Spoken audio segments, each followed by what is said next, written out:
एक गांव में एक बूढ़ी अम्मा रहा करती थी। उनकी जो बहू थी वो बहुत ज्यादा अनपढ़ थी। उसको कुछ भी नहीं आता था, लेकिन वो घर के कामों में बहुत ज्यादा होशियार भी थी। जो सास थी उसको अपनी बहू बिल्कुल भी पसंद नहीं थी, क्योंकि वो अनपढ़ थी। बहू बेचारी घर में सिलाई का काम भी किया करती थी, लेकिन सास जो थी उसको बहू से तकलीफ थी, तो किसी न किसी बात पर वो अपनी बहू को टोका करती थी, ताने मारा करती थी। एक दिन सास की कुछ सहेलियां जो थी वो सास से मिलने आ गई। तभी उसकी एक सहेली ने देखा कि बहू तो सिलाई मशीन पर काम कर रही है। तभी उनमें से एक ने बोला, वाह कमला, तेरी बहू तो बड़ी होनहार है। सास ने उसके बाद तारीफ सुनने के बाद जानबूझकर बहू को ताना देते हुए बोला, बहू, जब तू कैंची से कपड़ा काटती है ना तो कैंची जमीन पर क्यों रख देती है, और जब तू सुई का इस्तेमाल करती है तो उसको बालों के जूड़े में क्यों लगा देती है।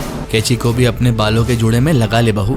ये सुनकर वहाँ बैठी सभी औरतें हंसने लगी। बहू ने बहुत ही प्यारा सा जवाब दिया, माँ जी, कैंची का काम काटने का है, और जो चीज काटने या तोड़ने का काम करती है समाज से और खुद से उसको हमेशा दूर रखना चाहिए। और सुई का काम क्योंकि सिलना यानी जोड़ने का होता है, तो हमें हमेशा सुई जैसा बनकर रहना चाहिए, सबको जोड़कर साथ रहकर चलना चाहिए, और इसीलिए सुई को ऊपर रखा जाता है और कैंची को नीचे। ये बात सुनकर वो तीनों के तीनों बूढ़ी औरतें बहू को हैरानी से देखने लगी, और वो दोनों जो सहेलियां थी वो सोचने लगी, कमला की अनपढ़ बहू तो कितनी ज्यादा समझदार है। दोस्तों, क्या आप भी इस अनपढ़ बहू की बात से सहमत हो?